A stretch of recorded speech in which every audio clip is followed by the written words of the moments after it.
क्या Roosevelt hotel फरोख्त होने जा रहा है? क्या पाकिस्तान के कीमती असासे जैसे कि पीआईए, इंडस्ट्रीज और खसूसन ये जो न्यूयॉर्क में पाकिस्तान एयरलाइंस का एक होटल है रोजवेल्ट होटल के नाम से, वो फरोख्त होने जा रहे हैं? क्या इनके शेयर्स कतर के साथ तकसीम होने जा रहे हैं? ये तमाम गर्दान जो है कुछ दिनों से बाज गश्त चल रही है इस हवाले से, और हवा में ये माहौल इस वक्त क्रिएट हो चुका है कि इस हवाले से लोग जानना चाह रहे हैं कि आखिर क्या वाकई में ये जो पाकिस्तान के कीमती असासे हैं, ये शहबाज हुकूमत, पीडीएम जमातें जो हैं, ये इन असासों को फरोख्त करने जा रही हैं। नाज़रीन, ये तमाम हकायक जो हैं, ये तमाम हकायक आप सबके सामने लेकर हाजिर हुआ हूं। सबसे पहले मैं आप सबको बताता चलूं कि कितनी सदाकत है कि रोजवेल्ट होटल के जो शेयर्स हैं वो कतर खरीदने जा रहे हैं। नाज़रीन, ये याद रहे कि ये पीआईए ने 2000 में इसको खरीदा और इसमें जो मामलात हैं वो शुरू किए और बड़ा आहिस्ता आहिस्ता ये तरक्की करता गया। मगर 2020 अक्टूबर में कोविड-19 पैंडेमिक की वजह से ये जो पीआईए को ये होटल बंद करना पड़ा, क्योंकि फाइनेंशियल क्राइसिस थे, पैसों की बहुत कमी थी।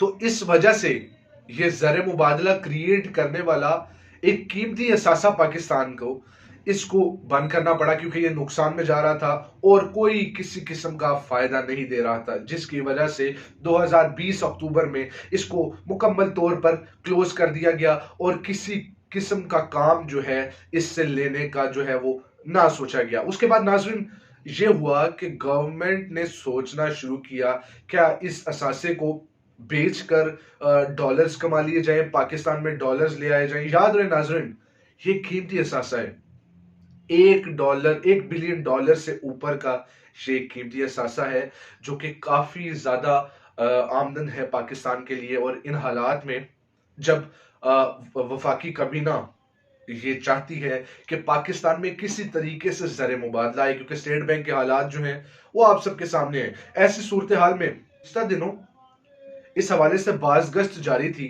मगर ये याद रहे कि साद रफीक साहब जो है उन्होंने इस चीज की नफी की है और इस चीज को कंडेम किया है कि ये गलत बातें हैं। हम इसका फैसला जो आने वाली हुकूमत होगी, यानी कि 2023 के जो इंतखाबात होंगे, जनरल इलेक्शंस, वो हुकूमत जो बनाएगी वो फैसला करेगी कि आया इस असासे को फरोख्त करना है। और मगर आज ऐसी सूरत हाल में जब डॉलर्स की कमी है, पाकिस्तान डिफॉल्ट के करीब है, और ये इसहाक डार साहब के मुताबिक तो पाकिस्तान जनाब डिफॉल्ट से बहुत दूर है। इनका तरीक़ेकार का पता है कि इन्होंने कैसे अपने गुज़िश्ता टेन्योर में भी पाकिस्तान को जो पीकेआर रुपी है उसको सपोर्ट किया था, और वो आप जानते हैं कि डॉलर की कीमत इन्होंने कैसे नीचे रखी हुई थी। पाकिस्तान का पैसा उसमें लगाते जा रहे थे और डॉलर को स्टेबलाइज कर रहे थे, मगर उससे काफी ज्यादा नुकसान हुआ। वो ये हुआ कि जब इमरान खान साहब ने इस जो एक गलत तरीकेकार था उसको तब्दील किया, तो अचानक से एक हाइप क्रिएट हुआ, अचानक से जो डॉलर है उसकी कीमत में इजाफा हो गया। जो रोजवेल्ट होटल है ये आखिर कब फरोख्त होगा या फिर ये ऐसे ही रहेगा? नाज़रीन, याद रहे माजी में जो अमरीकी हुकूमत थी डोनाल्ड ट्रंप साहब की, उनकी काफी ज्यादा नजरें थी इस पर कि इस जो होटल है इसको खरीद दिया जाए। ये रोजवेल्ट होटल जो है ये यूएस प्रेसिडेंट है, एक 32nd यूएस प्रेसिडेंट थे जिनके नाम पर इस होटल का नाम रखा गया था। तो डोनाल्ड ट्रंप जो है वो चाहते थे कि किसी तरीके से इस होटल को खरीद लिया जाए, क्योंकि एक बड़ा असासा है पाकिस्तान का, तो इसलिए वो अमरीकी हुकूमत भी इस पर नजर रखी हुई थी।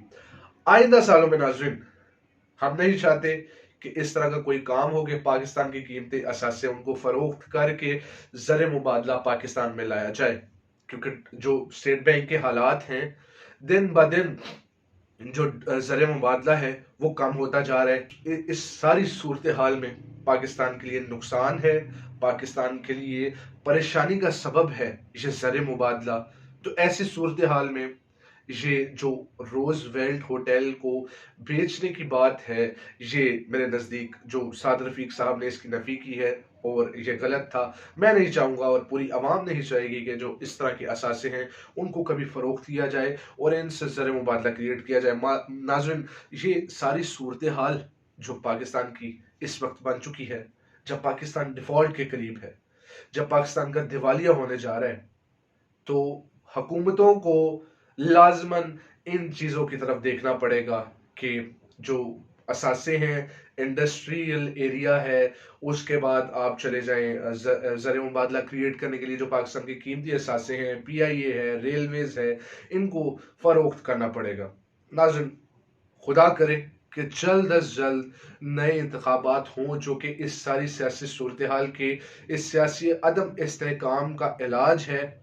جنرل الیکشنز جلد از جلد ہوں تاکہ پاکستان میں جو عوام کی بنائی ہوئی حکومت ہوگی، عوام کا دیا ہوا مینڈیٹ ہوگا، اس پر اداروں کا بھی اعتماد ہوگا۔ یہ تمام حقائق تھے، ان حقائق سے نتیجہ اخذ کرنا میں آپ سب پر چھوڑتا ہوں۔ اللہ نے کے بعد